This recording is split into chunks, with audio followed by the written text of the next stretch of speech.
Bueno, y para terminar el tema de la programación, aunque nos faltarían algunas cositas de profundizar en PLSQL, vamos a ver un último concepto que es el de los triggers, el de los disparadores. Los triggers son un objeto, digamos, especial de la base de datos que lo que hace es ejecutar una acción. Esa acción concreta se llama trigger function, tiene que ser una función especial que devuelve un tipo trigger, ¿vale? Cuando se dan una serie de acciones, generalmente de ML, de modificación, insert, update o delete. Y es programación imperativa, no es SQL. Entonces, básicamente lo que permite es que cada vez que se ejecuta una instrucción, o varias, cuando se ejecuta algo sobre la base de datos, puedo lanzar una función y la base de datos está, digamos, pendiente, ¿vale? Es una especie de sistema similar a eventos. De hecho, bueno, hay triggers vinculados a eventos también. Entonces, ocurren cosas y entonces está pendiente continuamente y dice, bueno, cada vez que inserto un registro tengo que lanzar esta función. Y ese es el concepto de trigger. Se crean usando trigger, aquí aparece la sintaxis, puede ser un poco más compleja porque puede cubrir varios aspectos, pero básicamente es entender que se dispara en momentos concretos, que puede ser o antes o después o en vez de. Es decir, se ejecuta una instrucción y lo que puedo decir es decir, bueno, pues antes de ejecutar la instrucción haces esta cosa, o lo haces después, o no haces eso y en vez de eso haces esta otra cosa. Entonces permite un control a nivel de servidor, digamos, de programar qué hacer en un evento concreto.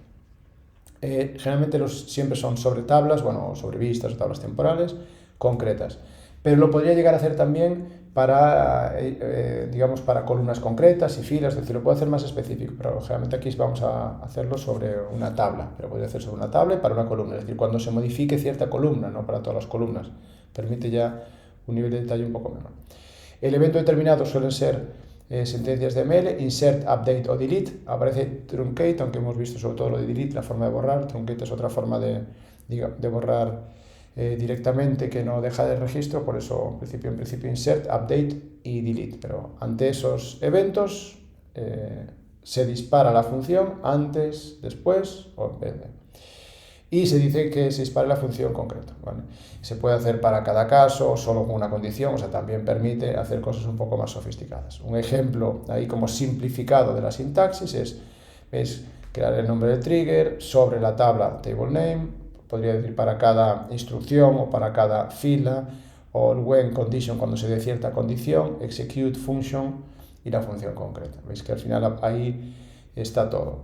Está cuando hay que lanzar el trigger, sobre qué objeto, en este caso sobre la tabla, hay que entrarlo y de qué manera, con condición o para cada elemento, y qué función hay que ejecutar.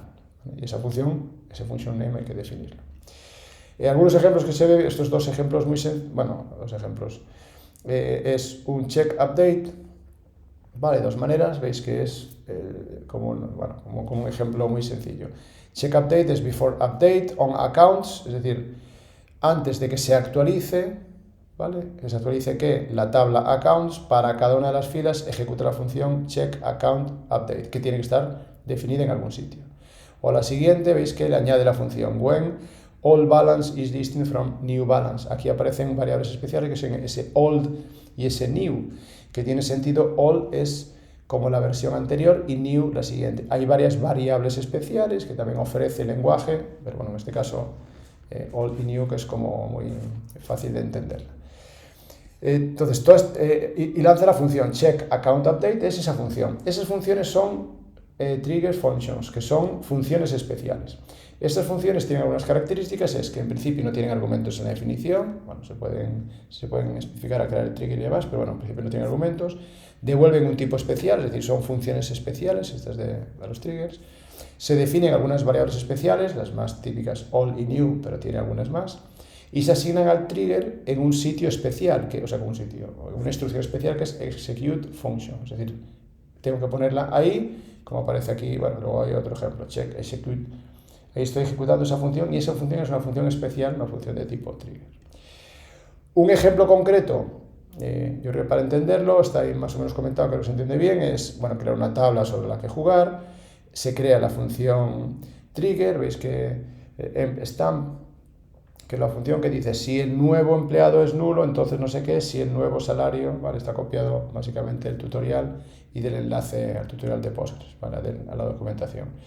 Veis que básicamente lo que hace es lanza una excepción en algunos casos o registra el timestamp y el user en los valores, ¿vale?, de la tabla cuando se inserta, si no me equivoco, ¿no? ¿Vale? Lo vamos a hacer después, ¿vale? Entonces, este es simplemente una función, ¿vale? Y devuelve new, ¿vale?, que es el nuevo registro que aparece ahí. Y luego la función es crear el trigger que dice que antes de o insertar o actualizar, para cada una de las funciones hace eso, que básicamente es revisar que no haya, no, está como forzando un control de integridad, que normalmente se puede hacer a nivel de la base de datos, pero aquí se hace con un trigger. Y además registra quién y cuándo cambió el registro, lo pone específicamente vinculado a una función del momento actual y del usuario actual, ¿vale? No sé si veis que esto se podría hacer a través directamente del modelo de datos y la restricción. Aquí lo que está haciendo el trigger es proteger que unos valores no sean nulos o que haya un salario sin asignar, y además rellena dos campos con el valor del momento, ¿vale? Este es un ejemplo de un trigger sencillo.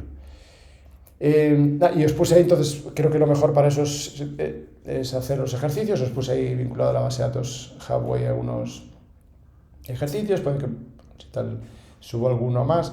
Ejercicios que sean básicos, tanto los triggers como los, digamos, trabajar sobre el lenguaje de PLP SQL puede ser mucho más complejo, pero yo creo que la idea aquí es un poco la idea de todo este tema, que entendamos que podemos hacer programación dentro de la base de datos. La programación puede ser, igual que con cualquier programa, desde muy sencilla a tener una lógica muy compleja, y que muchas veces interesa programar en el servidor, sobre todo cuando quiero hacer trabajo fuerte con los datos, ¿vale? Eso es, digamos, un poco el objetivo de este tema.